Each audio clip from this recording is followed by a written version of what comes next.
అందరూ అతన్ని చూసి భయపడతారు. శాడిస్ట్ అని పిలుచుకుంటారు. డబ్బు, అహంకారం, ఆడవాళ్ళంటే అసహ్యం. అదే అభిరామ్ ప్రపంచం. అప్పుల ఊబిలో చిక్కుకున్న కుటుంబం కోసం ఆ రాక్షసుడి గుండెల్లోకి అడుగుపెట్టింది శ్రావణి. ఒక మనిషిని ప్రేమించడం సులభం, కానీ రాయిలా మారిన మనసుని కరిగించడం సాధ్యమేనా? ద్వేషానికి, ప్రేమకు మధ్య జరుగుతున్న ఈ మౌన యుద్ధంలో గెలిచేదెవరు? మరి కథలోకి వెళ్తే, ఆకాశం అప్పుడే కారు మేఘాలతో నిండిపోయి ఉంది. సాయంకాలం 5 గంటలే అయినా చీకటి ముసురుకొని ఏదో తెలియని భయాన్ని రేకెత్తిస్తుంది. గాల్లో తేమ, మట్టి వాసన కలిసి వస్తూ ఉంటే కిటికీ రెక్కలు బలంగా కొట్టుకున్న శబ్దం ఆ ఇంట్లో ఉన్న నిశ్శబ్దాన్ని భగ్నం చేస్తుంది. శ్రావణి కిటికీ దగ్గర నిలబడి బయట కురుస్తున్న చినుకులను చూస్తుంది. ఆమె కళ్ళు మాత్రం ఆ చినుకుల కంటే బరువుగా ఉన్నాయి. తెల్లటి చామంతి పువ్వులాంటి ఆ ముఖంలో ఏదో ఆవేదన. పట్టుమని 22 కూడా నిండని వయసు. కానీ ఆ కళ్ళల్లో మాత్రం ఏదో తెలియని బాధ తాలూకు బరువు సిష్టంగా కనిపిస్తుంది. శ్రావణి వెనుక నుంచి వినిపించిన తండ్రి గొంతుల వణుకు ఆమెను ఆలోచనల నుంచి బయటకు తెచ్చింది. శ్రావణి చటుక్కున వెనక్కి తిరిగింది. నాన్న రాఘవయ్య గారు సోఫాలో తల పట్టుకుని కూర్చుని ఉన్నారు. పక్కనే అమ్మ పార్వతమ్మ కళ్ళకు చీరకొంగు అద్దుకొని ఏడుస్తుంది. ఏమైంది నాన్న? వాళ్ళేమన్నారు? శ్రావణి గొంతులో ఆందోళన. రాఘవయ్య గారు తలెత్తి కూతురి వైపు చూడలేకపోయారు. వాళ్ళు వాళ్ళ అప్పు తీర్చడానికి ఇంకో వారం కూడా గడువు ఇవ్వలేమంటున్నారు తల్లి. ఇల్లు వేలం వేస్తారట. మన పరువు ప్రతిష్ట అన్ని బజార్లు కలిసిపోతాయి అంటూ ఆయన గొంతు జీరబోయింది. శ్రావణి గుండెలో రాయిపడ్డట్టయింది. మధ్యతరగతి కుటుంబం, ఉన్నది ఈ చిన్న ఇల్లు, నాన్నగారి పెన్షన్, తన చిన్న ప్రైవేట్ జాబ్, తమ్ముడి చదువు, ఇంటి ఖర్చులు, వీటన్నిటి మధ్య అప్పుల ఊబిలో కూరుకుపోయారు. అయితే ఆ సంబంధం గురించి ఏమన్నారు? అమ్మ నెమ్మదిగా అడిగింది. రాఘవయ్య గారు నిట్టూర్చారు. అదే మనకు మిగిలిన ఏకైక మార్గం పార్వతి. ఆ ఊరి జమీందారు కుటుంబం, చౌదరి గారి అబ్బాయి అభిరామ్ గురించి నీకు తెలియంది కాదు. కోట్ల ఆస్తి, కాని మనిషి మాత్రం. ఆయన మాట ఆగిపోయింది. శ్రావణి గుండె వేగం పెరిగింది. అభిరామ్ ఆ పేరు వింటేనే ఆ ఊర్లో సగం మందికి వణుకు. వ్యాపారంలో తిరుగులేని చక్రవర్తి, కాని వ్యక్తిగతంగా అతను రాక్షసుని, ఎవరితోనూ సరిగా మాట్లాడిని, అహంకారి అని, ఆడవాళ్ళంటే అసహ్యమని రకరకాల పుకార్లు ఉన్నాయి. అతనందరూ చాటుగా శాడిస్టి అని పిలుచుకుంటారు. నవ్వటం ఎవరూ చూడలేదు. అలాంటి వ్యక్తికి భార్యగా వెళ్ళటం అంటే సింహం బోనులోకి వెళ్ళటమే. నాన్న, ఆస్తి కోసం నా కూతుర్ని ఆ రాక్షసుడికిచ్చి కట్టబెట్టాలా? వాడికి పెళ్ళంటే ఇష్టం లేదట కదా. కేవలం వాళ్ళ నాన్నమ్మ గారి పోరు పల్లేక చేసుకున్నాడట. రేపు నా కూతుర్ని హింసిస్తే? పార్వతమ్మ ఆవేదనగా అడిగింది. హింసించే మనిషి కాదు పార్వతి, కాకపోతే మనసు లేని మనిషి అంటారు. మన అప్పులన్నీ తీరుస్తామని, పైగా శ్రావణ్ణి మహారాణిలా చూసుకుంటామని మాట ఇచ్చారు వాళ్ళ నాన్నగారు. ఇప్పుడు మనకు వేరే దారి లేదు. రాఘవయ్య గారు నిస్సహాయంగా అన్నారు. శ్రావణి కిటికీ దగ్గరే నిలబడిపోయింది.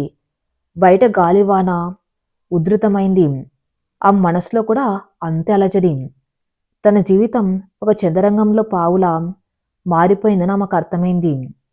ప్రేమ, పెళ్లి గురించి తను కన్న కలలన్నీ ఆ వర్షంలో కలిసిపోతున్నట్లు అనిపించింది. నేను చేసుకుంటాను నాన్న.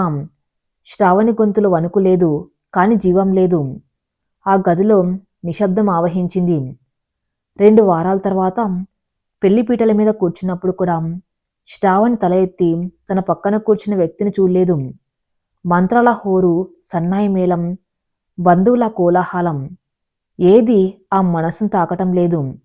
ఆమె చూపులు కేవలం అగ్నిహోమం మీదే ఉన్నాయి. మాంగల్యం తంతునానేనా, బరువైన బంగారు తాళి తన మెల్లో పడుతున్నప్పుడు ఒక చల్లని స్పర్శ ఆమెను తాకింది. అది ప్రేమతో తాకిన స్పర్శ కాదు, ఒక బాధను లేదా ఒక బరువును దించుకుంటున్నాం యాంత్రికమైన స్పర్శ. శ్రావణ్ నెమ్మదిగా తల ఎత్తి చూసింది. అతనే అభిరామ్. 6 అడుగుల ఎత్తు, గోల్డ్ కాఫీ రంగులో ఉన్న చర్మం, కండలు తిరిగిన శరీరం, ఖరీదైన పట్టుపంచలో ఉన్నారు. కానీ అతని ముఖంలో పెళ్లికల లేదు, కళ్ళల్లో ఎలాంటి భావం లేదు. ఒక రాయిని చూసినా ఎంతో కొంత స్పందన కలుగుతుందేమో కానీ అతని కళ్ళల్లో శూన్యం. పెళ్లికి వచ్చిన వాళ్ళందరినీ అతను ఒక అసహనంతో చూస్తున్నాడు. అతని చూపులు శ్రావణి మీద పడినప్పుడు ఆమె వెన్నులో వణుకు పుట్టింది. ఆ చూపుల్లో ఆరాధన లేదు, కనీసం ఆప్యాయత లేదు. కేవలం ఒక ఒప్పందం కుదుర్చుకున్నాం వ్యాపారి చూపులవి. త్వరగా కానివ్వండి పంతులు గారు, నాకు అర్జెంట్ మీటింగ్ ఉంది. అభిరామ్ గొంతు గంభీరంగా కఠినంగా వినిపించింది. పెళ్లి మండపంలో అందరూ ఒక్కసారిగా నిశ్శబ్దమయ్యారు. పెళ్లి ముహూర్తం సమయంలో మీటింగ్ ఏంటి అని గుసగుసలు మొదలయ్యాయి. శ్రావణి కళ్ళు చెమర్చాయి. తనిప్పుడు అభిరామ్ భార్య, కానీ అతను తన్ను ఒక మనిషిగా కూడా గుర్తించడం లేదు. అప్పగింతల కార్యక్రమం ముగిసింది. కారులో ప్రయాణం. అతని పక్కన కూర్చున్న శ్రావణి సీటు అంచుకు జరిగి కూర్చుంది. కారులో ఏసీ చలి పెడుతున్నా నోరు తెరిచి చెప్పే ధైర్యం ఆమెకు లేదు. అభిరామ్ ల్యాప్టాప్లో ఏదో టైప్ చేసుకుంటూ బిజీగా ఉన్నాడు. నీ పేరు శ్రావణి కదా? హఠాత్తుగా అతని గొంతు వినిపించింది. అతని చూపులు ఇంకా ల్యాప్టాప్ మీదే ఉన్నాయి. అవును, అవునండి, శ్రావణి తడబడుతూ చెప్పింది. చూడు శ్రావణి, అతని ల్యాప్టాప్ మూసి ఆమె వైపు తిరిగాడు. అతని కళ్ళల్లో కాఠిన్యం ఆమెను భయపెట్టింది. ఈ పెళ్లి మా నాన్నమ్మ సంతోషం కోసం మాత్రమే జరిగింది. నా లైఫ్లోకి ఎవరు రావడం నాకు ఇష్టం లేదు. ముఖ్యంగా ఆడవాళ్ళు చేసే డ్రామాలు, ఏడుపులు నాకు అస్సలు నచ్చవు. నా ఇంట్లో నీకు కావలసినవన్నీ దొరుకుతాయి. డబ్బు, నగలు, బట్టలు, ఏ లోటు ఉండదు. కానీ నా నుండి ప్రేమను మాత్రం ఆశించకు. నా విషయాలు జోకం చేసుకోకు. నా గదిలోకి నా పర్మిషన్ లేకుండా రాకు. అర్థమైందా? అతని మాటలు శ్రావణి గుండెను సూదుల్లా గుచ్చుకున్నాయి. కనీసం ఇంటికి కూడా వెళ్ళకముందే ఈ హెచ్చరికలా. అర్థమైందా అని అడుగుతున్నాను. అతని స్వరం పెంచాడు. అర్థమైంది. ఆమె గొంతులో కన్నీటి తడి. అభిరామ్ మళ్ళీ తన పనిలో మునిగిపోయాడు. బయట చీకటి పడుతుంది. కారు వేగంగా ఆ పెద్ద ఎస్టేట్ గేట్లు దాటి లోపలికి వెళ్ళింది. అది ఇల్లు కాదు, ఒక ఇంద్రభవనం. కాని శ్రావణికి అది ఒక అందమైన బందికాన్లా అనిపించింది. ఆ రాత్రి శోభనం గది. గది నిండా మల్లెపూలు, గులాబీలతో అలంకరించారు. మంచం మీద కూర్చుని శ్రావణి వణుకుతుంది. గది ఎంత అందంగా ఉన్నా అందులోని నిశ్శబ్దం ఆమెను భయపెడుతుంది. తలుపు తెరుచుకుంది. అభిరామ్ లోపలికి వచ్చాడు. అతనింకా ఆఫీస్ వేర్లోనే ఉన్నాడు. చేతిలో ఒక ఫైల్ ఉంది. శ్రావణి లేచి నిలబడింది. గుండె దడదల్లాడుతుంది. అతను దగ్గరకు వస్తాడేమో, ఏమైనా అంటాడేమో అని భయం. కానీ అభిరామ్ ఆమెను పట్టించుకోకుండా గదిలో ఉన్న సోఫా మీద ఆ ఫైల్ విసిరేసి టై లాక్కుంటూ వార్బోర్డ్ దగ్గరకు వెళ్ళాడు. నైట్ డ్రెస్ తీసుకుని బాత్రూంలోకి వెళ్ళిపోయాడు. 10 నిమిషాల తర్వాత బయటకు వచ్చాడు. శ్రావణి ఇంకా అలాగే నిలబడి ఉంది. ఇంకా పడుకోలేదా? అతను విసుగ్గా అడిగాడు. లైట్ ఆఫ్ చేయి, నాకు నిద్ర వస్తుంది. రేపు పొద్దున్నే ఫ్లైట్ ఉంది. శ్రావణి అయోమయంగా చూస్తుంది. అంటే అంటే ఏంటి? నేను చెప్పింది అర్థం కాలేదా? నువ్వు ఆ బెడ్ మీద పడుకో, నేను సోఫాలో పడుకుంటాను. మన మధ్య భార్యాభర్తల సంబంధం ఉండదని ముందే చెప్పాను కదా. మళ్ళీ పాల గ్లాసు, పూల వాసనలు, ఇవన్నీ తీసి పక్కన పెట్టు. అతను కఠినంగా చెప్పి లైట్ ఆఫ్ చేసి సోఫాలో పడుకున్నాడు. గదిలో చిమ్మ చీకటి. కిటికీలోంచి వచ్చే వెన్నెల వెలుగులో అభిరామ్ నిద్రపోతున్నట్టు కనిపిస్తున్నాడు. శ్రావణి కళ్ళ నుండి నీళ్లు ఆకుండా కారుతున్నాయి. కనీసం ఒక్క మాట కూడా ఆప్యాయంగా మాట్లాడలేదు. తను ఎందుకింత కఠినంగా ఉన్నాడు? ఒక అమ్మాయి ఆశలను, కలలను ఇలా కాళ్ళ కింద తొక్కివేయటం శాడిజం కాక మరేంటి? ఆ రాత్రి శ్రావణికి నిద్ర రాలేదు. తలగడ మొత్తం కన్నీటితో తడిసిపోయింది. తన భవిష్యత్తు ఒక ప్రశ్నార్థకంలా మారింది. కానీ ఆమెకు తెలియదు ఆ కఠినమైన శిల వెనుక ఒక గాయపడ్డ హృదయం ఉందని, ఆ మౌనం వెనుక చెప్పలేని కథ ఉందని. మరుసటి రోజు ఉదయం శ్రావణి నిద్రలేసేసరికి గదిలో అభిరామ్ లేడు. సోఫా ఖాళీగా ఉంది. టేబుల్ మీద ఒక నోట్ ఉంది. నేను బిజినెస్ ట్రిప్ మీద ఢిల్లీ వెళ్తున్నాను. రావడానికి వారం పడుతుంది. ఇంట్లో నాన్నమ్మ ఉంది. ఆమెకు ఆరోగ్యం బాగులేదు. జాగ్రత్తగా చూసుకో. అనవసరంగా ఏడ్చి ఆమెకు అనుమానం తెప్పించకు. అభిరామ్. ఆ చీటి చదివిన శ్రావణికి నవ్వాలా ఏడవాలా అర్థం కాలేదు. పెళ్ళైన తెల్లవారే భర్త భార్యను వదిలి వెళ్ళిపోవడమా? స్నానం చేసి పట్టుచీర కట్టుకుని కిందికి దిగింది శ్రావణి. ఇల్లు చాలా నిశ్శబ్దంగా ఉంది. హాల్లో ఒక వృద్ధురాలు వీల్చైర్లో కూర్చుని ఉంది. ఆమె అభిరామ్ నాన్నమ్మ సుభద్రమ్మ గారు. నువ్వేనా శ్రావణి? సుభద్రమ్మ గొంతులో వణుకుతో పాటు గంభీరత కూడా ఉంది. శ్రావణి దగ్గరికి వెళ్ళి కాళ్ళకు నమస్కారం చేసింది. అవునండి బామ్మగారు. సుభద్రమ్మ ఆమెను తీక్షణంగా చూసింది. చూడ్డానికి అమాయకంగానే ఉన్నావు. కానీ ఇంట్లో బతకాలంటే అమాయకత్వం సరిపోదు, ఓర్పు కావాలి. అభిరామ్ గురించి నీకు అప్పుడే తెలిసి ఉంటుంది. వాడు ఒక మనిషి కాదు, యంత్రం. వాణ్ణి మార్చటం ఎవరి వల్ల కాలేదు. నువ్వైనా మారుస్తావని ఆశతో ఈ పెళ్లి చేశాను. కాని వాడు నిన్ను కూడా దూరం పెడుతున్నానని తెలుసు. ఆమె నిట్టూర్చింది. శ్రావణి మౌనంగా తలదించుకుంది. ఏం మాట్లాడవేం? వాడు నిన్ను ఏమైనా అన్నాడా? బామ్మగారు అడిగారు. లేదండి, ఆయన పని మీద ఢిల్లీ వెళ్లారు. శ్రావణి మెల్లగా చెప్పింది. సుభద్రమ్మ కోపంగా చేతికర్రను నేలకేసి కొట్టింది. పెళ్ళైన కొత్తలోనే పని అట పని. వాడి అహంకారం తగిలయ్యా. సరే, రామ్ కిచెన్లో ఉంటాడు. వెళ్ళి కాఫీ తీసుకురా. ఈ ఇంట్లో టైం అంటే టైం. పొద్దున 6 గంటలకు కాఫీ అందకపోతే వాడి ఇల్లు పీకి పందిరేస్తాడు. ఇప్పుడు వాళ్ళు లేకపోయినా ఆ అలవాట్లు నేర్చుకోవాలి. శ్రావణి వంటగది వైపు నడిచింది. ఆ ఇల్లు, అక్కడి మనుషులు, వాతావరణం అంతా ఒక మిస్టర్లా ఉంది. ఎవరికీ సంతోషం లేదు. అందరూ ఏదో భయంతో, ఆందోళనతో బతుకుతున్నారు. ముఖ్యంగా అభిరామ్. అసలు అతనికి ఎందుకంత కోపం, ఎందుకంత ద్వేషం? వారం రోజులు గడిచాయి. శ్రావణ ఇంటికి, అక్కడ పద్ధతులకు అలవాటు పడే ప్రయత్నం చేస్తుంది. బామ్మగారికి సేవలు చేయటం, పూజలు చేయటం, పుస్తకాలు చదువుకోవటం, ఇదే ఆమె దినచర్య. అభిరామ్ నుండి ఒక ఫోన్ కూడా రాలేదు. 7వ రోజు సాయంత్రం శ్రావణి గార్డెన్లో మొక్కలకు నీళ్లు పోస్తుంది. అప్పుడే గేట్ తెరుచుకొని అభిరామ్ కారు లోపలికి వచ్చింది. ఆమె గుండె ఒక్కసారిగా జల్దరించింది. వారం రోజుల తర్వాత చూస్తుంది. కారు దిగిన అభిరామ్ నేరుగా లోపలికి నడవకుండా గార్డెన్ వైపు వచ్చారు. శ్రావణి చేతిలో పైప లాగి ఉంది. ఆమె చీర కొంగు కొంచెం జారి నడుముకు చుట్టుకుని ఉంది. తల మీద కొన్ని నీటి తుంపర్లు పడ్డాయి. ఆ సాయంకాల వెలుగులో ఆమె ఒక తడిసిన పువ్వులా ఉంది. అభిరామ్ అడుగులు ఆమె దగ్గర ఆగాయి. ఆమెను చూసి అతని కళ్ళల్లో ఒక క్షణం ఏదో భావం మెదిలింది. కాని వెంటనే అది కోపంగా మారింది. ఎవరికి పర్మిషన్ ఇచ్చారు? అతని గట్టిగా అరిచాడు. శ్రావణి ఉలిక్కిపడి పైపు వదిలేసింది. నీళ్లు అతని ఖరీదైన షూస్ మీద పడ్డాయి. అది మొక్కలు వాడిపోతున్నాయని ఆమె భయంగా వెనక్కి తగ్గింది. మొక్కల కోసం తోటమాలి ఉన్నాడు. నువ్వు ఇంటి కోడలివి, పని మనిషివి కాదు. నా భార్య ఇలా తోటలో పనిచేయటం నాకిష్టం లేదు. ఎవరైనా చూస్తే ఏమనుకుంటారు? నా స్టేటస్కి అది తక్కువ. అతను కోపంగా అన్నాడు. కాని నాకు మొక్కలంటే ఇష్టం. ఆమె తెలియకుండానే అనేసింది.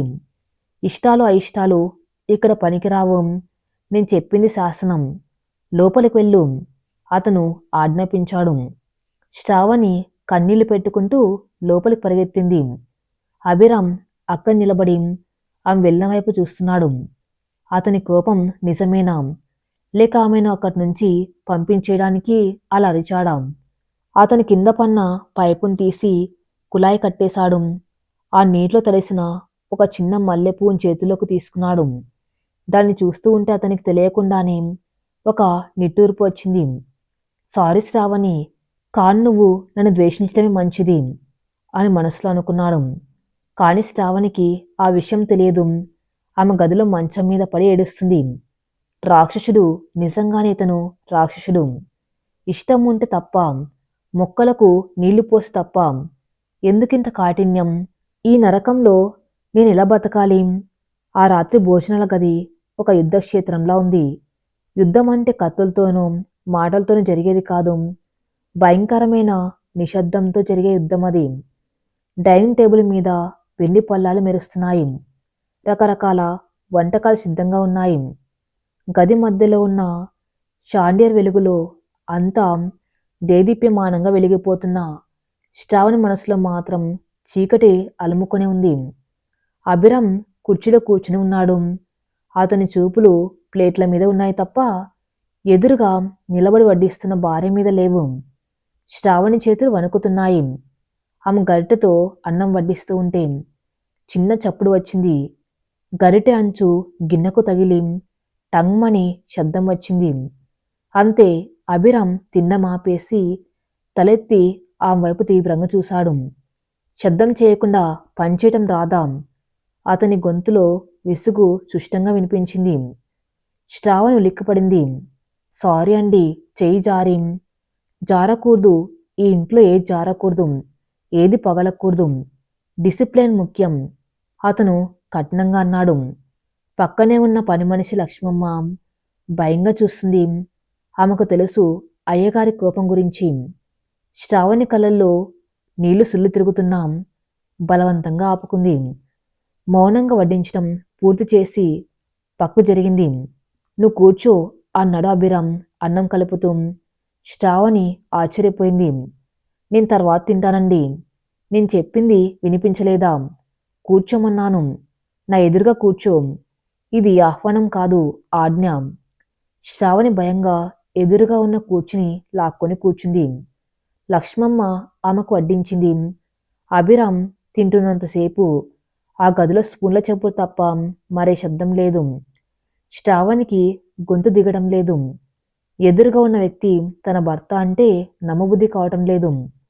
ఒక యంత్రంలో తింటున్నాడు. ఆహారాన్ని ఆస్వాదించడం లేదు. కేవలం ఆకలి తీర్చుకోవడానికి తింటున్నట్టు ఉంది అతని తీరు. సడన్గా అభిరామ్ ప్లేటు పక్క జరిపేశాడు. కూరలో ఉప్పు ఎక్కువైంది. లక్ష్మమ్మ, రేపటి నుంచి వంట నువ్వు చేయకు, కొత్త కుక్కుని ఏర్పాటు చేస్తాను అని చేతులు కడుక్కోవడానికి లేచాడు. శ్రావణికి ఆ కూర రుచిగానే అనిపించింది. కానీ ఆయనకు వంక పెట్టడానికి ఏదో ఒక కారణం కావాలి. అయ్యగారు, ఈరోజు కూర అమ్మగారు చేశారండి, లక్ష్మమ్మ భయపడుతూనే చెప్పింది. అభిరామ్ అడుగులు ఆగిపోయాయి. అతను నెమ్మదిగా వెనక్కి తిరిగి శ్రావణి వైపు చూశాడు. ఆ చూపుల్లో కోపం కంటే ఎక్కువ ఆశ్చర్యం, ఆ వెంటనే ఒక రకమైన తిరస్కారం కనిపించాయి. ఓహో, అందుకేనా ఇంత దరిద్రంగా ఉంది? అతను శ్రావణి కళ్ళల్లోకి సూటిగా చూస్తూ అన్నాడు. నీ మధ్యతరగతి రుచులు నాకొద్దు శ్రావణి. నా డైట్ వేరు, నా టేస్ట్ వేరు. నా కిచెన్లోకి వచ్చే అర్హత నీకింకా రాలేదు. ఇంకోసారి నా వంట జోలికి రాకు. అతను విసురుగా గదిలోంచి వెళ్ళిపోయాడు. శ్రావణికి ఆ మాటలు చెంపదెబ్బల్లా తగిలాయి. తనెంతో ఇష్టంగా భర్త కోసమని చేసిన బెండకాయ వేపుడది. ఉప్పు సరిగ్గానే ఉంది, కానీ కేవలం తను చేస్తుందన్న ఒక కారణంతో దాన్ని అసహించుకున్నాడు. కళ్ళ నుండి జల నీళ్ళు రాలి ఆ అన్నంలో కలిశాయి. ఆ రాత్రి ఆమె ఒక్క మెతుకు కూడా తినలేకపోయింది. పడగ్గదిలో ఏసి చల్లదనం కంటే ఆ గదిలో ఉన్న మనుషుల మధ్య ఉన్న దూరమే ఎక్కువగా చలి పుట్టిస్తుంది. అభిరామ్ సోఫాలో కూర్చుని ల్యాప్టాప్లో పనిచేసుకుంటూ ఉన్నాడు. శ్రావణి మంచం మీద ఒక మూల ముడుచుకుని పడుకుంది. ఆమెకు నిద్ర రావటం లేదు. గోడ గడియారం టిక్ టిక్ మని శబ్దం చేస్తుంది. రాత్రి 1 గంట. ఇంకా మెలకువగానే ఉన్నావా? అభిరామ్ గొంతు వినిపించింది. అతను ల్యాప్టాప్ స్క్రీన్ వైపు చూస్తున్నాడు. శ్రావణి కళ్ళు తెరిచింది. నిద్ర రావటం లేదండి. వచ్చేలా చేసుకో. రేపు ఉదయం 5 గంటలకు లేవాలి. యోగా క్లాసెస్కి ఇన్స్ట్రక్టర్ వస్తారు. నువ్వు కూడా జాయిన్ అవ్వాలి, అతను ఆదేశించాడు. నాకు యోగా రాదండి, శ్రావణి నెమ్మదిగా చెప్పింది. అభిరామ్ ల్యాప్టాప్ మూసి సోఫాలో వెనక్కి వాలాడు. రాకపోతే నేర్చుకోవాలి. నువ్వు ఇప్పుడు అభిరామ్ చౌదరి భార్యవి. నీ ఫిట్నెస్, నీ గ్రూమింగ్, నీ డ్రెస్సింగ్ అన్నీ పర్ఫెక్ట్గా ఉండాలి. నలుగురిలో నిన్ను చూపిస్తే నాకు ఇన్సల్ట్గా ఉండకూడదు. రేపటి నుంచి నీకు ఇంగ్లీష్ క్లాసులు కూడా ఉంటాయి. శ్రావణి లేచి కూర్చుంది. ఆమె ఓపిక నశించింది. నేను పెళ్లి చేసుకుంది మీ భార్యగా ఉండడానికండి, మీ కంపెనీలో ఉద్యోగం ఆడడానికి కాదు. నా భాష, నా తీరు మీకు నచ్చినప్పుడు నన్ను ఎందుకు పెళ్లి చేసుకున్నారు? ఆమె గొంతులో మొదటిసారి నిలదీసే తత్వం వినిపించింది. అభిరామ్ కళ్ళు ఎర్రబడ్డాయి. అతను లేచి నిలబడి మంచం దగ్గరకు నడిచాడు. శ్రావణి గుండె వేగంగా కొట్టుకుంటుంది. అతను ఆ ముఖానికి దగ్గరగా వచ్చి వంగి చూశాడు. ఎందుకు చూస్తున్నానో తెలుసా? నాకెదురు చెప్పని, నేను చెప్పినట్టు వినే ఒక బొమ్మ కావాలి కాబట్టి. ప్రేమ ఆప్యాయత అనే చెత్త సెంటిమెంట్స్ లేని ఒక మనిషి కావాలి కాబట్టి. నీ అప్పులు తీరాయి, నా సమస్య తీరింది. It's a deal. అంతే తప్ప ఇందులో మొగుడు పెళ్ళాం అనే బంధాన్ని వెతుక్కోకు. అది నీకే ప్రమాదం. అతను లైట్ ఆఫ్ చేసి మళ్ళీ సోఫాలో పడుకున్నాడు. ఆ చీకట్లో శ్రావణి కనిపించింది. ఈ మనిషికి అసలు గుండె ఉందా, లేక ఆ స్థానంలో ఒక రాయి ఉందా? ఇట్స్ ఏ డీల్ అనే మాట ఆ మెదల్లో మారుమోగుతూనే ఉంది. మరుసటి రోజు ఉదయం అభిరామ్ ఆఫీస్కి వెళ్ళిపోయాడు. ఇల్లంతా ప్రశాంతంగా ఉంది. శ్రావణి వరండాలో కూర్చుని ఉంది. ఆమె చేతిలో ఒక పుస్తకం ఉన్న మనసంతా వేరే ఎక్కడ ఉంది. ఏమ్మా అలా దిగులో కూర్చున్నావు? సుభద్రమ్మ గారు వీల్ చైర్లో అక్కడికి వచ్చారు. శ్రావణి నవ్వు పులుముకుంది. ఏం లేదండి బామ్మగారు. సుభద్రమ్మ ఆమె పక్కన ఆగి ఆమె చేతిని తన ముడతలు పడ్డ చేతిలోకి తీసుకుంది. వాణ్ణిన్న భోజనం దగ్గర అన్న మాటలు నేను విన్నాను. బాధపడకు తల్లి, వాడి నైజమంతా కట్నం కాదు, కాని గతం వాణ్ణి అలా మార్చేసింది. గతం? శ్రావణి ఆసక్తిగా అడిగింది. ఆయన ఎందుకు ఇలా ఉంటారు బామ్మగారు? ఆడవాళ్ళంటే ఎందుకంత ద్వేషం? అసలు మీ ఇంట్లో ఎవ్వరినవ్వరు సంతోషంగా ఉండరెందుకు? సుభద్రమ్మ గారు దీర్ఘంగా నిట్టూర్చారు. ఆమె చూపులు శూన్యంలోకి వెళ్ళాయి. 5 ఏళ్ల క్రితం వరకు ఈ ఇల్లు ఇలా ఉండేది కాదు శ్రావణి. పండగలా ఉండేది. అభిరామ్ ఇలా ఉండేవాడు కాదు. వాడు నవ్వితే ఇల్లంతా వెలిగిపోయేది. వాడికి సంగీతం అంటే ప్రాణం. గిటార్ పట్టుకుంటే గంటలు గంటలు వదిలేవాడు కాదు. కానీ ఆమె గొంతు గద్గదమైంది. కానీ ఏమైంది బామ్మగారు? శ్రావణి ఉత్కంఠంగా అడిగింది. ఒక తుఫాను వచ్చింది శ్రావణి. అహల్య అనే తుఫాను. సుభద్రమ్మ కలలో నీళ్లు తిరిగాయి. అహల్య? అవును, అభిరామ్ ప్రాణంగా ప్రేమించిన అమ్మాయి. మేనకొడలు వరుస అవుతుంది. చిన్నప్పటి నుంచి ఇద్దరు కలిసి పెరిగారు. అందం, చదువు, సంస్కారం అన్నీ ఉన్న అమ్మాయి అనుకున్నాం. అభిరామ్ ఆమెను దేవతలా చూసుకునేవాడు. వాళ్ళ పెళ్లికి ముహూర్తాలు కూడా పెట్టాం. కానీ సుభద్రమ్మ ఆగిపోయింది. ఆ పాత జ్ఞాపకాలు ఆమెను బాధిస్తున్నట్లు ఉన్నాయి. కానీ పెళ్లికి 2 రోజుల ముందు ఆమె లేచిపోయింది. అది కూడా అభిరామ్ బద్ధశత్రువైన రాజేంద్ర ప్రసాద్ కొడుకుతో. కేవలం డబ్బు కోసం, ఆస్తి కోసం అభిరామ్ ప్రేమను నట్టేట ముంచేసింది. వెళ్తూ వెళ్తూ అభిరామ్ని ఒక మాటని వెళ్ళింది. నువ్వు ప్రేమించడానికి పనికొస్తావేమో కానీ నా విలాసాలకు సరిపోయేంత మొగాడివి కాదు అని అందరి ముందర అవమానించి వెళ్ళిపోయింది. శ్రావణికి ఆశ్చర్యం వేసింది. అభిరామ్ లాంటి కోటీశ్వరుడికి డబ్బు లేదని వదిలేయటమా? అదేంటి బామ్మగారు, మీకు ఆస్తులు ఉన్నాయి కదా? మా ఆస్తులు ధర్మం కోసం వాడతాం శ్రావణి. మాకు ట్రస్టులు ఉన్నాయి, అనాథ శరణాలయాలు ఉన్నాయి. అభిరామ్ సంపాదనలో సగం వాటికి వెళ్తుంది. కానీ అహల్యకు కావాల్సింది అధికారం, హోదా, విచ్చలవిడితనం. అవి లేవని వెళ్ళిపోయింది. ఆ దెబ్బతో అభిరామ్ కుమిలిపోయాడు. ప్రేమ మీద నమ్మకం పోయింది. ఆడవాళ్ళంటేనే మోసగత్తలనే అభిప్రాయం బలపడిపోయింది. అప్పటి నుంచి వాడు నవ్వటం మర్చిపోయాడు. ఆ గిటార్ని ముట్టుకోవడం మానేశాడు. కేవలం డబ్బు సంపాదించే యంత్రంలో మారిపోయాడు. డబ్బుంటేనే మనుషులు ఉంటారని భ్రమలో బతుకుతున్నాడు. శ్రావణికి ఇప్పుడు అర్థమైంది. అభిరామ్ కోపం వెనుక ఉన్న కారణం అహంకారం కాదు, అభద్రత భావం. తను మళ్ళీ ఎక్కడ మోసపోతాను, మళ్ళీ ఎక్కడ గాయపడతాను అనే భయమే అతన్ని అంత కఠినంగా మార్చేసింది.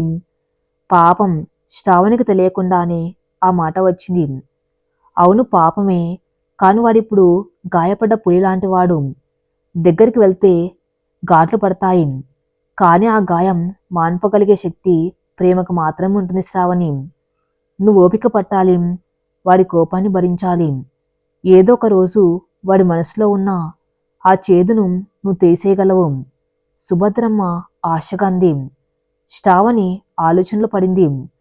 ఇన్నాళ్ళు తన భర్త ఒక శాడిస్ట్ అనుకుంది. కాని అతను ఒక బాధితుడు. అతని రాక్షసత్వం ఒక రక్షణ కవచం మాత్రమే. ఆ సాయంత్రం అభిరామ్ ఇంటికి వచ్చేసరికి రాత్రి 9 అయింది. అతను చాలా అలసిపోయి ఉన్నాడు. టై విప్పుకుంటూ సోఫాలో కూలబడ్డాడు. తల పట్టుకుని కళ్ళు మూసుకున్నాడు. తలనొప్పి తీవ్రంగా ఉన్నట్టుంది. శ్రావణి నెమ్మదిగా అక్కడికి వచ్చింది. చేతిలో ఒక కప్పు ఉంది. కాఫీ. ఆమె మెల్లగా పిలిచింది. అభిరామ్ కళ్ళు తెరిచాడు. ఆమెను చూసి విసుక్కోబోయాడు. నాకిప్పుడు కాఫీ వద్దు. ఇది కాఫీ కాదు, అల్లం టీ. తలనొప్పి తగ్గుతుంది. తాగండి. ఆమె ఆ కప్పును అతని ముందు పెట్టింది. ఆమె కళ్ళల్లో భయం లేదు, ఒక రకమైన జాలి, ఆప్యాయత కనిపించాయి. అభిరామ్ ఆమె వైపు వింతగా చూశాడు.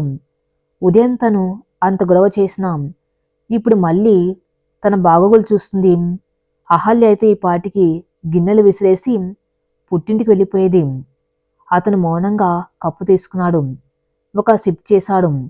వేడి వేడి అల్లం టీ గొంతులోకి దిగుతూ ఉంటే నరాలకు సత్తు వచ్చినట్టు అనిపించింది. నిజంగాని తలనొప్పికి ఉపశమనంగా ఉంది. థ్యాంక్స్. అతను చాలా నెమ్మదిగా అన్నాడు. అది అతనికి వినిపించిందో లేదో కూడా తెలియదు. కానీ శ్రావణికి వినిపించింది. ఆ ముఖంలో చిన్న చిరునవ్వు వెలిసింది. భోజనం వడ్డించమంటారా? వద్దు, నాకు ఆకలిగా లేదు, నువ్వు తిను అని అతను లేచి తన గదిలోకి వెళ్ళిపోయాడు. శ్రావణి అక్కడే నిలబడిపోయింది. అతను వద్దు అన్నాడు కానీ నా వంట వద్దు అనలేదు. అంటే ఉదయం జరిగిన గొడవను అతను మర్చిపోయాడా? లేక తన ప్రయత్నాన్ని గుర్తించాడా? ఆ రాత్రి అభిరామ్ తన ఆఫీస్ రూమ్లోనే ఉండిపోయాడు. శ్రావణి పడుకోవడానికి వెళ్తూ ఆఫీస్ రూమ్ తలుపు సందులోంచి చూసింది. అభిరామ్ టేబుల్ మీద తల పెట్టుకుని నిద్రపోతున్నాడు. పక్కనే ల్యాప్టాప్ ఆన్ చేసి ఉంది. స్క్రీన్ మీద ఒక ఫోటో ఉంది. అది ఒక అందమైన అమ్మాయి ఫోటో. ఆ అమ్మాయి పక్కన గిటార్ పట్టుకుని నవ్వుతున్న ఒక యువకుడు ఉన్నాడు. అది అభిరామ్. ఎంత అందంగా ఉన్నాడు. ఆ నవ్వులో ఎంత స్వచ్ఛత ఉంది. శ్రావణికి ఆ ఫోటోను చూస్తూ ఉంటే గుండె బరువెక్కింది. అతనింకా ఆ జ్ఞాపకాలను మోస్తూనే ఉన్నాడు. ఆ అమ్మాయిని ద్వేషిస్తున్నానని చెప్తున్నా కానీ ఇంకా ఆమె జ్ఞాపకాలతోనే యుద్ధం చేస్తున్నాడు. శ్రావణ్ నెమ్మదిగా లోపలికి వెళ్ళింది. ఏసీ టెంపరేచర్ తగ్గించింది. అతని మీద ఒక దుప్పటి కప్పింది. అతని నిద్రలో కదిలాడు. అహల్య ఎందుకు అని కలవరిస్తున్నాడు. శ్రావణి కన్నీళ్లు ఆపుకుంటూ బయటకొచ్చింది. ఈ యుద్ధం చాలా కష్టం. ఒక మనిషిని గెలవటమే కష్టం అనుకుంటే ఒక జ్ఞాపకాన్ని గెలవటం ఇంకా కష్టం. తన భర్త శరీరం ఇక్కడ ఉంది, కాని మనసు గతమని సమాధిలో చిక్కుకుపోయింది. కాని శ్రావణి నిశ్చయించుకుంది. తను ఓడిపోకూడదు. తన భర్తను ఆ నరకం నుంచి బయటకు తేవాలి. ఆ మౌన రాగానికి మళ్ళీ ప్రాణం పోయాలి. ఆదివారం ఉదయం ఇంట్లో వాతావరణం కాస్త బద్ధకంగా ఉంది. శ్రావణి తులసి కోట దగ్గర దీపం పెట్టి హారతి తీసుకుని లోపలికి వస్తుంది. హాల్లో అభిరామ్ పేపర్ చదువుతున్నాడు. అతన్ని చూడగానే శ్రావణి అడుగులు తడబడ్డాయి. నిన్న రాత్రి జరిగిన సంఘటన ఆ మనసులో ఇంకా మెదులుతుంది. అతను దాన్ని గుర్తుపెట్టుకున్నాడా లేక మర్చిపోయాడా? శ్రావణ్ నెమ్మదిగా అతని దగ్గరికి వెళ్ళి హారతి పళ్ళం చాపింది. అభిరామ్ పేపర్ పక్కన పెట్టి హారతి కళ్ళకద్దుకున్నాడు. అతని ముఖంలో ఎలాంటి భావం లేదు. నిన్నటి జాలి, బాధ ఏవీ ఇప్పుడు కనిపించడం లేదు. మళ్ళీ అదే గంభీరమైన ముఖం. ఈరోజు సాయంత్రం ఒక పార్టీ ఉంది. నా బిజినెస్ అసోసియేట్స్ అందరూ వస్తారు. నువ్వు రావాలి. అతను పేపర్ మడత పెడుతూ చెప్పాడు. శ్రావణి ఉలిక్కిపడింది. నేనా? పార్టీ కాండి, నాకు అలవాట్లేదు. అలవాటు చేసుకోవాలి శ్రావణి. నేను నిన్ను నా భార్యగా అందరికి పరిచయం చేయాలి. ఇది సోషల్ స్టేటస్కి సంబంధించిన విషయం. సాయంత్రం 7 గంటలకు రెడీగా ఉండు. నీ కట్టుకోవడానికి శారీ, జ్యువెలరీ నా పిఏ పంపిస్తాడు. అది మాత్రమే వేసుకో. నీ బీరువాలో ఉన్న కాటన్ చీరలు కట్టుకుని రాకు. అతను కఠినంగా చెప్పి లేచి వెళ్ళిపోయాడు. శ్రావణి నిస్సహాయంగా నిలబడిపోయింది. పార్టీలు ఫంక్షన్లు అంటే ఆమెకు భయం. పైగా అభిరామ్ స్నేహితులంటే ఎంత రిచ్గా ఉంటారో, ఎలా మాట్లాడతారో అని ఆందోళన మొదలైంది. సాయంత్రం 6 గంటలు గదిలో ఒక పెద్ద బాక్స్ వచ్చింది. అందులో ముదురు నీలం రంగు కంచిపట్టు చీర, దానికి తగ్గ డిజైనర్ బ్లౌజు, వజ్రాల హారం ఉన్నాయి. వాటిని చూస్తుంటేనే శ్రావణి కళ్ళు తిరిగాయి. ఆ చీర ఖరీదు తన తండ్రి సంవత్సరం పెంచినంత ఉంటుందేమో. లక్ష్మమ్మ సహాయంతో శ్రావణ్ తయారైంది. నీలం రంగు చీరలో ఆమె చందమామలా మెరిసిపోతుంది. ఆమె రంగుకు ఆ చీర మరింత వెన్నె తెచ్చింది. మెడలో వజ్రాల హారం, నుదుట చిన్న బొట్టు, జల్లో మల్లెపూలు. అచ్చం బాబు బొమ్మలా ఉంది. గదిలోకి వచ్చిన అభిరామ్ ఆమెను చూసి ఒక్క క్షణం ఆగిపోయాడు. అతను టై కట్టుకోవడం మర్చిపోయి అలాగే చూస్తుండిపోయాడు. అతని కళ్ళల్లో ఒక మెరుపు మెరిసింది. అది ఆరాధన, ఆశ్చర్యమా? పర్లేదు, బాగున్నావు, అతను క్లుప్తంగా అన్నాడు. ఆ ఒక్క మాట శ్రావణికి 1000 ఏనుగుల బలం ఇచ్చింది. అతను బాగులేదు అనలేదు కదా, అదే చాలు. Party venue grand Kakatiya hotel. Hotel hall మొత్తం విద్యుత్ కాంతులతో వెలిగిపోతుంది. ఖరీదైన కార్లు వరుస కట్టాయి. స్త్రీలందరూ మోడ్రన్ డ్రెస్సుల్లోనూ లేదా హెవీ డిజైనర్ చీరల్లోనూ ఉన్నారు. చేతుల్లో వైన్ గ్లాసెస్ పట్టుకుని ఇంగ్లీష్లో అనర్గళంగా మాట్లాడుతున్నారు. అభిరామ్ కారు పోర్టికోలో ఆగింది. అతను దిగి లోపలికి నడిచాడు. శ్రావణి వెనకే నడిచింది. ఆమె కాళ్ళు వణుకుతున్నాయి. అందరూ తమ వైపు చూస్తున్నారని అనిపించింది. లోపలికి వెళ్ళగానే అందరూ అభిరామ్ని చుట్టుముట్టారు. Hello Abhiram, congrats on your new deal అంటూ షేక్ హ్యాండ్ ఇస్తున్నారు.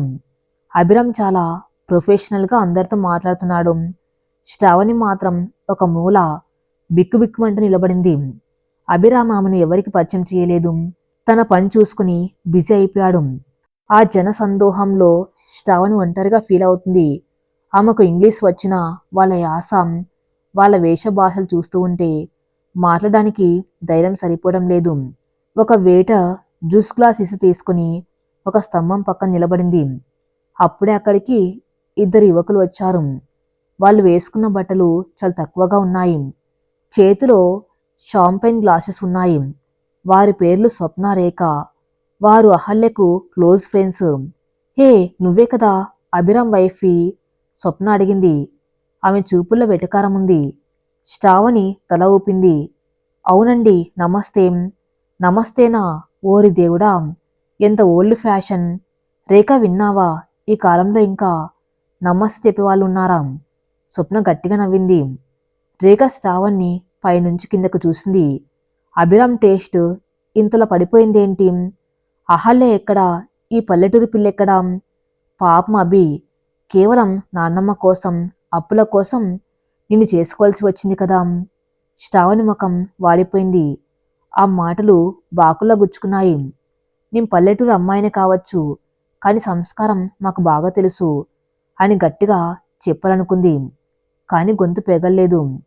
ఏంటి మాట్లాడడం లేదు? ఇంగ్లీష్ రాదా?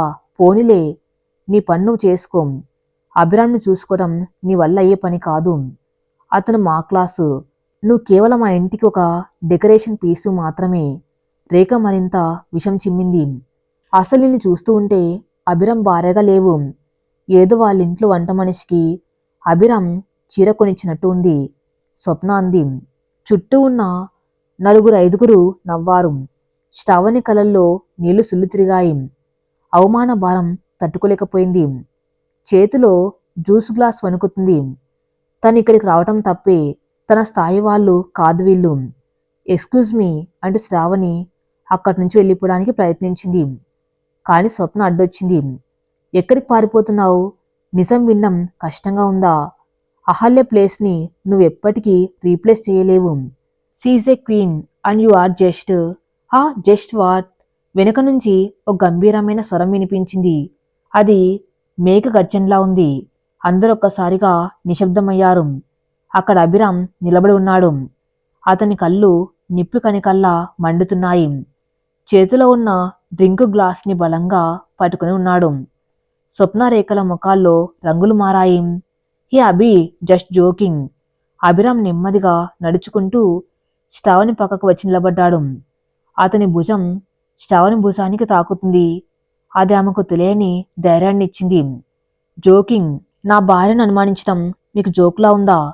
అభిరామ్ గొంతులో ఆగ్రహం ఉంది, కానీ అది అదుపులో ఉంది. అదే ఇంకా భయానకరంగా ఉంది. లుక్ స్వప్న, అహల్య గురించి మాట్లాడే అర్హత నీకు లేదు. ఆమె నా గతం, కానీ శ్రావణి నా వర్తమానం. తను పల్లెటూరు అమ్మాయి కావచ్చు, కానీ నీలాగా మనుషులను బట్టలను బట్టి, డబ్బులు బట్టి అంచనా వేసే నీచమైన మనస్తత్వం తనది కాదు. సంస్కారం అంటే ఇంగ్లీష్లో మాట్లాడడం కాదు, ఎదుటి మనిషిని గౌరవించడం. అది తనకి బాగా వచ్చు, మీకు రాదు. హాల్ మొత్తం పిన్ డ్రాప్ సైలెన్స్.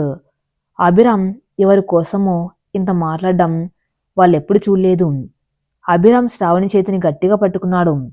పద శ్రావణి, ఇక్కడ గాలి కలుషితమైంది. మన స్థాయికి తగ్గ మనుషులు ఇక్కడ లేరు అని ఆమెను తీసుకుని బయటకు నడిచాడు. స్వప్నరేఖలు అవమానంతో తలదించుకున్నారు. అందరూ వారిని చీదరించుకున్నట్టుగా చూశారు. కారులో ఏసీ చల్లగా ఉన్నా శ్రావణ్ చెంపలింకా వేడిగానే ఉన్నాయి. జరిగిన సంఘటన, అభిరామ్ రియాక్షన్ ఆమెకు కళ్ళలా ఉన్నాయి. ఆయన తన కోసం నిలబడ్డాడు. తన చెయ్యి పట్టుకుని అందరి ముందర నడిచాడు. ఆమె నెమ్మదిగా తల తిప్పి అతన్ని చూసింది. అతను డ్రైవింగ్ సీట్లో కూర్చుని డ్రైవర్ని పక్కకు పంపి తనే డ్రైవ్ చేస్తున్నాడు. అతని ముఖం ఇంకా సీరియస్గానే ఉంది. థ్యాంక్స్ అండి, శ్రావణి మెల్లగా అంది. అభిరామ్ స్టీరింగ్ మీద గట్టిగా కొట్టాడు. కారు సడన్ బ్రేక్ వేసి ఆపాడు. రోడ్డు పక్కన నిర్మానుష్యంగా ఉంది. ఎందుకు థ్యాంక్స్? నేను నిన్ను ప్రేమించి కాపాడాననుకున్నావా? అతను ఆమె వైపు తిరిగి అడిగాడు. శ్రావణి తెల్లబోయింది.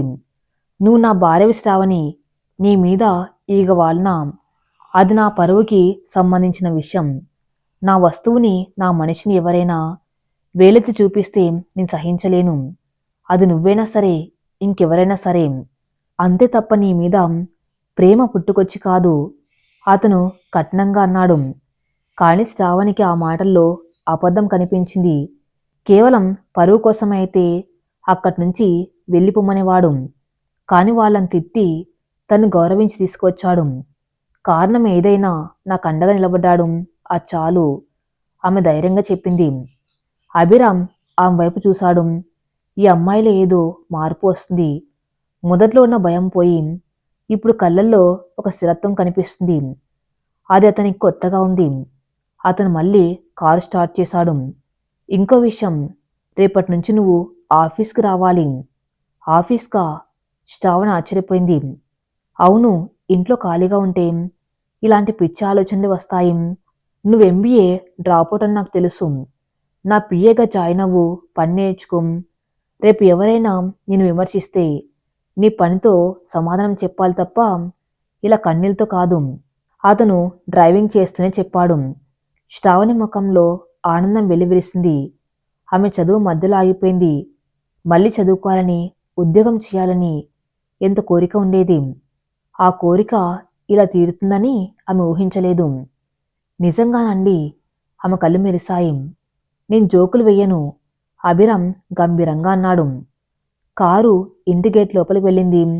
శ్రావణికి ఆ ఇల్లు ఇప్పుడు బందికాణాలా అనిపించడం లేదు. అక్కడ కూడా ఆశ చిగురిస్తుందనిపించింది. అర్ధరాత్రి శ్రావణి బట్టలు మార్చుకుని మంచం మీద పడుకుంది. అభిరామ్ సోఫాలో పడుకున్నాడు. అభిరామ్ గారు, చీకట్లో శ్రావణి పిలిచింది. ఏంటి, అహల్య అంటే మీకింకా ప్రేమేనా? ఈ ప్రశ్నకు అభిరామ్ దగ్గర నుంచి వెంటనే సమాధానం రాలేదు. గదిలో నిశ్శబ్దం ఆవహించింది. కొద్దిసేపటి తర్వాత అతని గొంతు వినిపించింది. అందులో బాధ, కోపం రెండూ ఉన్నాయి. ప్రేమ చచ్చిపోయింది శ్రావణి, కానీ ఆ గాయం ఇంకా మానలేదు. దయచేసి ఆ పేరు ఇంకెప్పుడు ఎత్తకు. శ్రావణి కళ్ళు మూసుకుంది. ఆ గాయం నేను మానుపుతాను, ఖచ్చితంగా మానుపుతాను అని మనసులో గట్టిగా అనుకుంది. శ్రావణి అద్దం ముందు నిలబడి తన్ని తాను చూసుకుంటుంది. రోజుల పట్టుచీరలు, మల్లెపూలు, నిండుగా నగల్లేవు. లేత గోధుమరం కాటన్ చీర, చేతులకు చిన్న వాచి, మెడలో సన్నని గొలుసు, జుట్టును నీటిగా ముడివేసుకుంది. ఆమె రూపం మారింది. ఇల్లాల నుంచి ఉద్యోగినిగా మారుతున్న తొలి ఘట్టమిది. కానీ ఆమె గుండెల్లో మాత్రం రైళ్లు పరిగెడుతున్నాయి. వంటింట్లో గరిటె తిప్పడం వేరు, ఏసీ గదుల్లో ఫైళ్లు తిరిగేయటం వేరు. తన చదువు మధ్యలోనే ఆగిపోయింది. అసలు ఆఫీస్ పద్ధతులు తనకు తెలుసా? అభిరామ్ పరువు తీస్తానా అనే భయం ఆమెను వెంటాడుతుంది. రెడయ్యావా? గదిలోంచి వచ్చిన అభిరామ్ గొంతు వినిపించింది. అతను బూడిద రంగు సూట్లో చాలా హుందాగా ఉన్నాడు. అతని చేతిలో ల్యాప్టాప్ బ్యాగ్ ఉంది. శ్రావణి వెనక్కి తిరిగింది. అయ్యిందండి. అభిరామ్ ఆమెను అపాదమస్తకం పరీక్షగా చూశాడు. ఆ చూపులో విమర్శ ఉంటుందేమోనని శ్రావణి భయపడింది. కాని అతను తల ఊపాడు. గుడ్, సింపుల్గా, డిగ్నిఫైడ్గా ఉంది. ఆఫీస్లో ఇలాగే ఉండాలి. పద లేట్ అవుతుంది. నా డిక్షనరీలో లేట్ అనే పదానికి అర్థం లేదు అని చెప్పి వేగంగా ముందుకు నడిచాడు. శ్రావణి నిట్టూర్చి తన బ్యాగ్ తీసుకుని అతను వెనక నడిచింది. కారు ప్రయాణం. అభిరామ్ డ్రైవింగ్ చేస్తున్నాడు. కారులో నిశ్శబ్దాన్ని భగ్నం చేస్తూ అతనే మాట్లాడాడు. శ్రావణి, కొన్ని రూల్స్ బాగా గుర్తుపెట్టుకో. గేటు దాటి లోపలికి వెళ్ళాక నేను నీ భర్తని కాదు, బాస్ని. నువ్వు నా భార్యవి కాదు, పిఏవి. అక్కడ నన్ను ఏమండి అని పిలవకూడదు, సార్ అనాలి. మిగతా స్టాఫ్తో చనువుగా ఉండకు. వాళ్ళు నీ గురించి ఏం మాట్లాడుకున్నా పట్టించుకోకు. కేవలం పని, పని మాత్రమే ముఖ్యం. అర్థమైందా? అర్థమైంది సార్. శ్రావణి తడబడుతూ చెప్పింది. ఆమె సారండం వినగానే అభిరామ్ పెదవుల మీద సన్నని చిరునవ్వు మెరిసి మాయమైంది. గుడ్ స్టార్ట్ అని అన్నాడు. Chaudhary group of industries hitech సిటీలో ఆకాశం తాకుతున్నట్టు ఆ గాజు భవనం చూసి శ్రావణ ఆశ్చర్యపోయింది. లోపలంతా హడావిడిగా ఉంది. అందరి మెల్లో ఐడి కార్డులు వేసుకుని చేతిలో ఫైల్స్ పట్టుకుని రోబోల్లా తిరుగుతున్నారు. అభిరామ్ కారు పోటుకోలు ఆగ్గానే సెక్యూరిటీ గార్డ్స్ సెల్యూట్ చేశారు. అభిరామ్ దిగి లోపలికి నడిచాడు. శ్రావణి అతని వెనక నడిచింది. ఆఫీస్లోకి ఎంటర్ అవ్వగానే అందరి చూపులు వాళ్ళ మీదే పడ్డాయి. ఎవరావిడ? ఎండి గారి వెనక వస్తుంది. నిన్న పార్టీలో చూశాం కదా ఆయన భార్య. అవునా? ఆఫీస్కి ఎందుకు వచ్చింది? గుసగుసలు మొదలయ్యాయి. శ్రావణి తలదించుకొని నడుస్తుంది. లిఫ్ట్ ఎక్కి టాప్ ఫ్లోర్కి వెళ్లారు. అక్కడ ఎండి క్యాబిన్ ఉంది. అది ఒక పెద్ద సామ్రాజ్యంలో ఉంది. క్యాబిన్ బయట ఒక స్మార్ట్గా ఉన్న అమ్మాయి కూర్చుని ఉంది. ఆమె పేరు మేఘనా. Senior manager. వయసు 30 ఉంటుంది. మోడ్రన్ డ్రెస్సింగ్, కత్తిరించిన జుట్టు, కళ్ళజోడు. చూడగానే అధికారం ఉట్టిపడేలా ఉంది. Good morning Abhi. I mean sir. మేఘన్ లేచి నవ్వుతూ విష్ చేసింది. ఆమె చూపుల్లో అభిరామ్ పట్ల ఆరాధన, చనువు సుష్టం కనిపిస్తున్నాయి. గుడ్ మార్నింగ్ మేఘనా. ఈరోజు షెడ్యూల్ ఏంటి? అభిరామ్ ప్రొఫెషనల్గా అడిగాడు. మేఘన ఫైల్ చూస్తూ చెప్తుంది. మధ్యలో ఆమె చూపు శ్రావణి మీద పడింది. ఆమె కనుబొమ్మలు ముడిపడ్డాయి. ఓహో, మిసెస్ అభిరామ్ గారు కూడా వచ్చారా? హలో అండి. ఏదైనా స్పెషల్ అకేషనా? మేఘన గొంతులో వెటకారం ధ్వనించింది. స్పెషల్ ఏం లేదు మేఘనా. తను ఈ రోజు నుంచి నా పిఏగా జాయిన్ అవుతుంది. తన పేరు శ్రావణి. మిసెస్ అభిరామ్ అని కాకుండా మీ శ్రావణి అని పిలవండి, అభిరామ్ చెప్పాడు.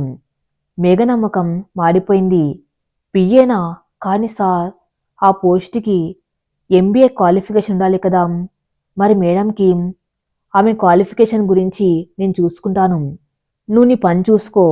శ్రావణి కమిన్ అని అభిరామ్ తన క్యాబిన్లోకి వెళ్ళాడు.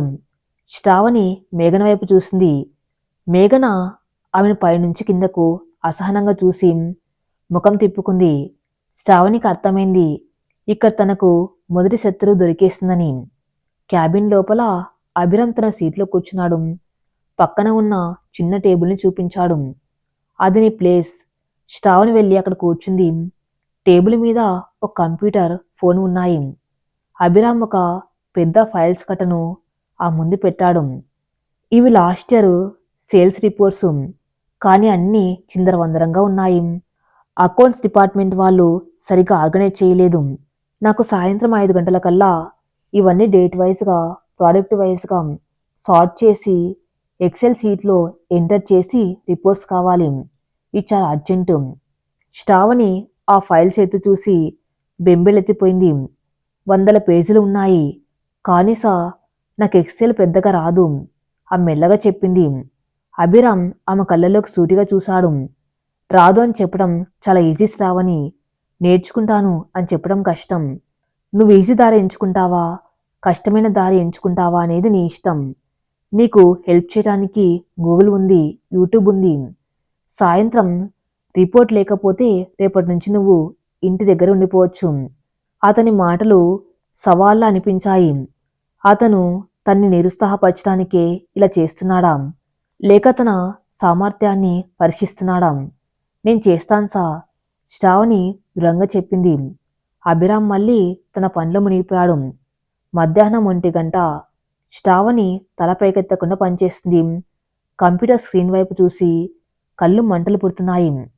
ఎక్సెల్ నేర్చుకుంటూ డేటా ఎంటర్ చేస్తుంది.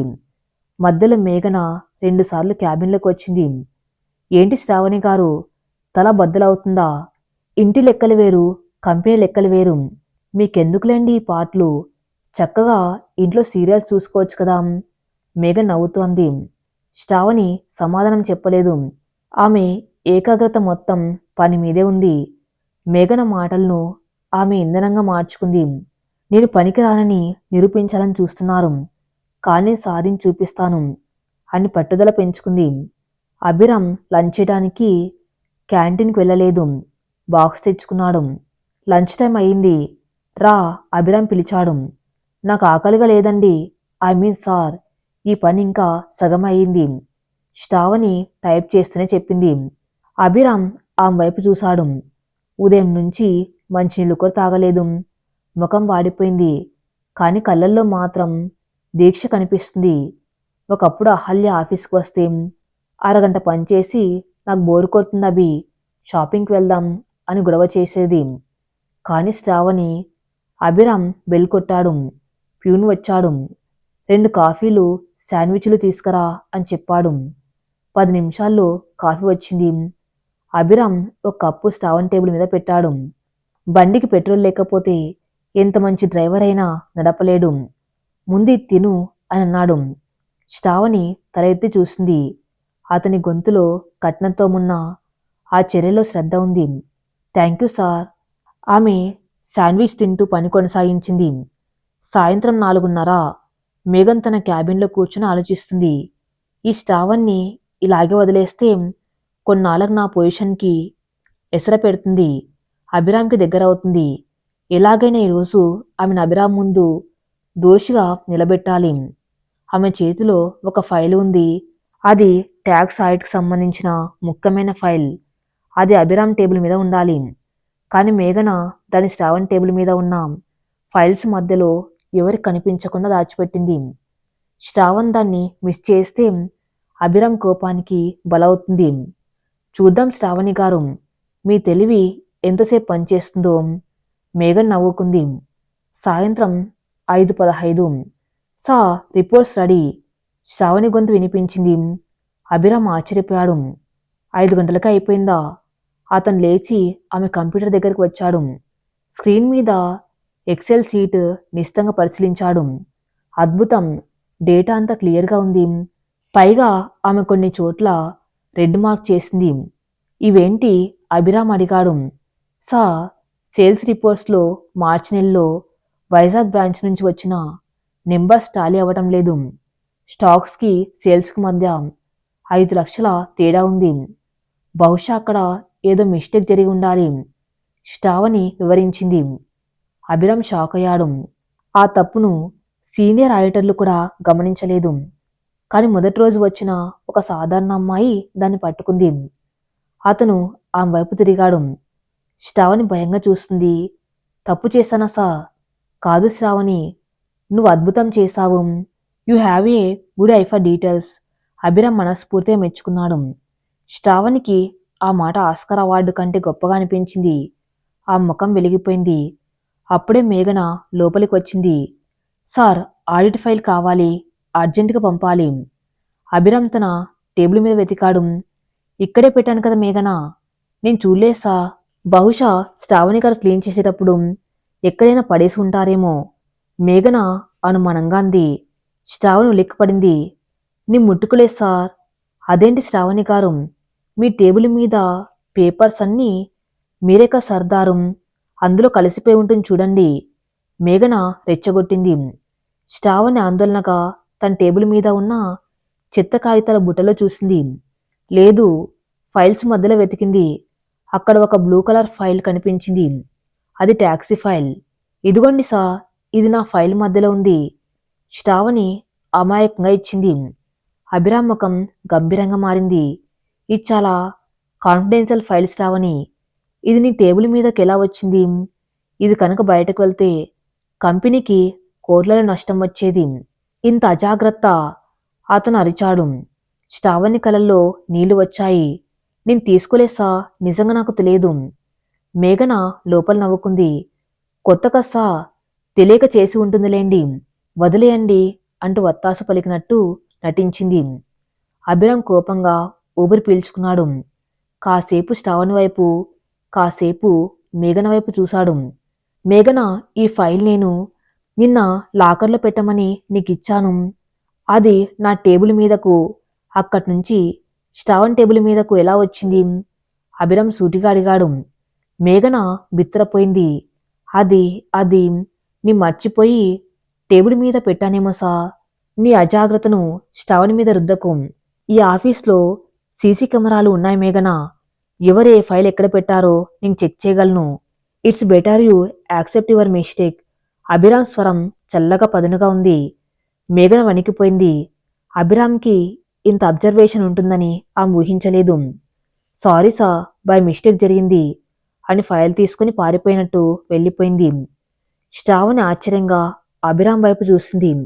అతను మళ్ళీ తనని నమ్మాడు. తన పక్షాన నిలబడ్డాడు. అభిరామ్ కుర్చీలో వెనక్కి వారాడు.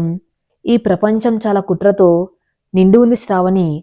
నువ్వు అమాయకంగా ఉంటే నిన్ను తొక్కి పరేస్తారు. తెలివిగా ఉండాలి, ధైర్యంగా ఉండాలి. ఈ రోజుని పనితనం నచ్చింది, కానీ రేపు ఇంకా జాగ్రత్తగా ఉండాలి.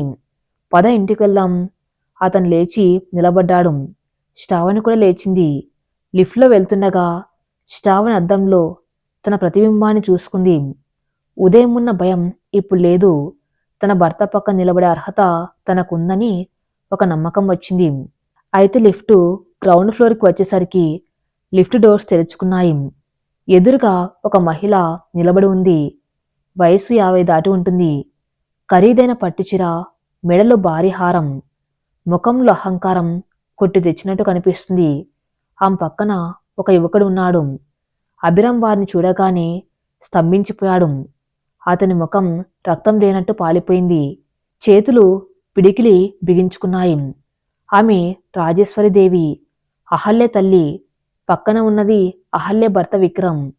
ఓ మై గాడ్, అభిరామ్! ఎంతకాలమైంది చూసి. రాజేశ్వరీదేవి నవ్వుతూ పలకరించింది. ఆ నవ్వులో వెటకారం ఉంది. అభిరామ్ మౌనంగా ఉన్నాడు. శ్రావణి అతన్ని గమనించింది.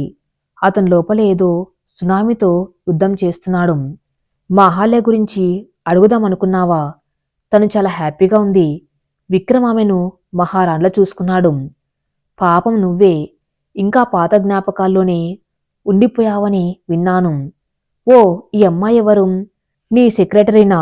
రాజేశ్వరీదేవి శ్రావణి వైపు చులకనగా చూస్తూ అడిగింది. శ్రావణికి కోపం వచ్చింది. కానీ అభిరామ్ ఏం చేస్తాడో అని ఆగిపోయింది. అభిరామ్ నెమ్మదిగా శ్రావణి భుజం మీద చెయ్యి వేశాడు. కాదు ఆంటీ, తను నా భార్య శ్రావణి, చౌదరి గ్రూప్ ఆఫ్ ఇండస్ట్రీస్కి కోడలు అని గట్టిగా చెప్పాడు. రాజేశ్వరీదేవి ముఖం చిన్నబోయింది. ఎక్స్క్యూజ్ అస్, మాకు లేట్ అవుతుంది అని అభిరామ్ శ్రావణి తీసుకుని కారు వైపు నడిచాడు. కారులో కూర్చున్న తర్వాత కూడా అభిరామ్ చేతులు వణుకుతూనే ఉన్నాయి. గతాన్ని ఎదురుపడినప్పుడు కలిగే ఆందోళన అది. శ్రావణి అతని చేతి మీద తన చేయి వేసింది. అభిరామ్ గారు, ప్రశాంతంగా ఉండండి. మీరు ఒంటరి కాదు, నేనున్నాను. అభిరామ్ ఆమె వైపు చూశాడు. ఆ స్పర్శ అతనికి ఏదో తెలియని స్వాంతాన్నిచ్చింది. మొదటిసారి అతను తన చేతిని వెనక్కి తీసుకోలేదు. ఆమె చేతిని అలాగే పట్టుకుని ఉండిపోయాడు. వర్షం ఇంకా కురుస్తూనే ఉంది. అది ఆకాశం ఏడుస్తున్నట్లేదు. అభిరామ్ గుండెలో దాచుకున్న ఆవేదన కట్టలు తెంచుకుని ప్రవహిస్తున్నట్టు ఉంది. కారు పోర్టికోలాగింది. అభిరామ్ ఇంజన్ ఆఫ్ చేయలేదు. సీట్ బెల్ట్ తీయలేదు. స్టీరింగ్ మీద తల ఆనించుకుని అలాగే ఉండిపోయాడు. రాజేశ్వరిదేవి మాటలు, ఆమె వెటకారం, అహల్య జ్ఞాపకాలు అన్నీ కలిసి ఒక సుడిగుండంలా అతన్ని చుట్టుముట్టాయి. శ్రావణ్ నెమ్మదిగా అతని భుజం తట్టింది. అభిరామ్ గారు, ఇంటికి వచ్చేశాం. అభిరామ్ ఉలిక్కిపడి తల ఎత్తాడు. అతని కళ్ళు ఎర్రగా ఉన్నాయి. జ్వరం వచ్చిన వాళ్ళ ముఖం కందిపోయి ఉంది. అతనేం మాట్లాడకుండా ఆ కారు దిగి వర్షాన్ని కూడా లెక్క చేయకుండా వేగంగా లోపలికి నడిచాడు. శ్రావణి గొడుగు తీసుకుని వెనకాల పరిగెత్తింది. కానీ అప్పటికే అతను పూర్తిగా తడిసిపోయాడు. హాల్లోకి వచ్చిన అభిరామ్ ఎవరిని పలకరించకుండా తన గది మెట్లు ఎక్కటం మొదలుపెట్టాడు. బాబు, భోజనం, లక్ష్మమ్మ అడగబోయింది. నాకు ఆకలిగా లేదు, ఎవరు నన్ను డిస్టర్బ్ చేయకండి. అతను గట్టిగా అరిచి తన గదిలోకి వెళ్ళి తలుపు గడియ పెట్టేసుకున్నాడు. ఆ శబ్దం ఆ ఇల్లంతటినీ వణికించింది. శ్రావణ్ ఆగిపోయింది. సుభద్రమ్మ గారు వీల్ చైర్లో అక్కడికి వచ్చారు. రాజేశ్వరి కనిపించిందా? ఆమె సూటిగా అడిగారు. అభిరామ్ ప్రవర్తనను బట్టి ఆమె పసిగట్టింది. శ్రావణి తల ఊపింది. అవును బామ్మగారు, లిఫ్ట్ దగ్గర కనిపించారు, ఏదో మాట్లాడారు. సుభద్రమ్మ నిట్టూర్చారు. ఆమె ఒక విషపు నాగు శ్రావణి. అభిరామ్ని ప్రశాంతంగా ఉండనివ్వదు. వాడిప్పుడు గదిలో ఒంటరిగా కుమిలిపోతాడు. వాడికి కోపం వస్తే తట్టుకోవచ్చు, కాని మౌనం వహిస్తేనే భయం. నువ్వెళ్ళి చూడు తల్లి, తలుపు గడియ పెట్టేసుకున్నారు కదా బామ్మగారు, పైగా డిస్టర్బ్ చేయొద్దన్నారు. శ్రావణి సందేహంగా అంది. భార్యవి నువ్వు, వాడి బాధను పంచుకునే హక్కు నీకు ఉంది. వెళ్ళు, సుభద్రమ్మ ప్రోత్సహించారు. రాత్రి 11 గంటలు. బయట ఉరుముల మెరుపులు, కరెంటు పోయింది. ఇన్వర్టర్ వెలుగులో ఇల్లు మసగా కనిపిస్తుంది. శ్రావణి ఒక ప్లేట్లో పాలు పళ్ళు తీసుకుని అభిరామ్ గద్దెగ్గరకు వెళ్ళింది. తలుపు తట్టింది. అభిరామ్ గారు. సమాధానం లేదు. ప్లీజ్ తలుపు తీయండి, కనీసం పాలు తాగండి. లోపల నుంచి ఉలుకు పలుకు లేదు. శ్రావణికి భయం వేసింది. అతనేమైనా చేసుకున్నాడా, లేక కోపంలో మౌనంగా ఉన్నాడా? ఆమె చెవిని తలుపు కానించి వింది. లోపల నుంచి సన్నని మూలుగు వినిపిస్తుంది. అది బాధతో కూడిన మూలుగు. అభిరామ్ గారు, ఆమె గట్టిగా పిలిచింది. స్పందన లేదు. శ్రావణికి స్పేర్ కీస్ ఎక్కడ ఉంటాయో గుర్తుంది. లక్ష్మమ్మ దగ్గర తీసుకుని వణుకుతున్న చేతులతో తాళం తీసింది. తలుపు తెరుచుకుంది. గదిలో చలి గచగచ వణికిస్తుంది. ఏసీ ఫుల్లో ఉంది. కిటికీ తలుపులు తెరిచి ఉన్నాయి. వర్షపు జల్లు లోపలికి వస్తుంది. అభిరామ్ మంచం మీద లేడు. నేల మీద కిటికీ దగ్గర పడిపోయి ఉన్నాడు. అతను తడి బట్టలతోనే ఉన్నాడు. అయ్యో, ఏమైంది? శ్రావణ్ చేతిలోని ప్లేటు పక్కన పెట్టి అతని దగ్గర పరిగెత్తింది. అతని శరీరం నిప్పులా కాలిపోతుంది. తీవ్రమైన జ్వరం. అతను స్పృహలో లేడు. వద్దు, నన్ను వదిలేయండి, అందరూ మోసగాళ్లే అని కలవరిస్తున్నాడు. శ్రావణికి గుండె ఆగిపోయినంత పనైంది. వెంటనే ఏసీ ఆఫ్ చేసింది. కిటికీలు మూసింది. అతన్ని లేపడానికి ప్రయత్నించింది. కానీ అతని బరువు ఆమె వల్ల కాలేదు. అభిరామ్ గారు, లేవండి, బెడ్ మీద పడుకోండి, ఆమె కన్నీళ్లతో బతిమాలింది. అభిరామ్ కళ్ళు మేడుపుగా తెరిచాడు. ఎదురుగా శ్రావణి మసగ్గా కనిపిస్తుంది. ఎవరు? అహల్య, నువ్వా? ఎందుకు వచ్చావు? నా డబ్బు అయిపోయిందా? మళ్ళీ నన్ను చంపడానికి వచ్చావా? అతని జ్వరంతో డెలీరియంలో అరుస్తున్నాడు. ఆ మాటలు శ్రావణి బాధపెట్టినా ఇప్పుడు అది ముఖ్యం కాదు. ఆమె సర్వశక్తులు కూడదీసుకుని అతని భుజం కింద చెయ్యి వేసి అతను లేపి మంచం మీదకు చేర్చింది. అతని తడి బట్టలు మార్చాలి, లేకపోతే న్యూమేనియా వస్తుంది. శ్రావణి మొహమాట పడలేదు. అతను తన భర్త. అతని ప్రాణం కాపాడుకోవటం తన బాధ్యత. ఆమె వార్బోర్డ్లోంచి పొడిబట్టలు తీసింది. కళ్ళు తుడుచుకొని ధైర్యం తెచ్చుకొని అతని తడి చొక్క గుండెలు విప్పింది. అతని శరీరం వేడి సెగలు కక్కుతుంది. తడి బనీని తీసేసి టవల్తో తుడిచి పొడి కుర్త వేసింది. పంచె మార్చటం కష్టమనిపించి దుప్పటి కప్పింది. అప్పుడు వెళ్ళి వంటింట్లోంచి వేడి నీళ్లు ఒక గుడ్డ తీసుకువచ్చింది. రాత్రంతా శ్రావణి అతను సపరేలు చేస్తూనే ఉంది. తడిగుడ్డను నుదుటి మీద పెడుతుంది. అతను చలితో వణుకుతూ ఉంటే దుప్పటి సరిచేస్తుంది. మధ్య మధ్యలో అభిరామ్ శ్రావణి చేతిని గట్టిగా పట్టుకున్నాడు. ఆ పట్టులో భయం ఉంది. పసిపాప వెతుకునే రక్షణ ఉంది. అమ్మా, నన్ను వదిలేయకమ్మా. అతను చిన్న పిల్లాల్లా ఏడుస్తున్నాడు. అహంకారం, ఆస్తి, అంతస్తు ఇవేవి జ్వరం ముందు బాధ ముందు పనికిరావని శ్రావణికి అర్థమైంది. ప్రపంచం దృష్టిలో అతను ఒక రాక్షసుడు. కానీ ఇప్పుడు తన ముందు ఉన్నది ప్రేమ కోసం పరితపించే ఒక అభాయకుడు. శ్రావణి అతని తల నిమురుతూ, నేనెక్కడికి వెళ్ళను, ఇక్కడే ఉంటాను అని జూలపాట్ లాంటి స్వరంతో చెప్తుంది. ఆ స్పర్శ, మాటలు అభిరామ్ అలజడిని తగ్గించాయి. అతను నెమ్మదిగా శాంతించాడు. శ్రావణి చేతిని తన చెంప కానించుకుని గాఢ నిద్రలోకి జారుకున్నాడు. శ్రావణి కూడా అలసటగా ఉంది. కుర్చీలో కూర్చుని తల మంచం మీద వాల్చి నిద్రపోయింది. ఆమె చేయి ఇంకా అతని చేతిలోనే ఉంది. మరి తర్వాత ఏం జరగబోతుందో నెక్స్ట్ పార్ట్లో చూద్దాం. నెక్స్ట్ పార్ట్ కోసం నా ఛానల్ని ఫాలో అవుతూనండి. Thank you for listening.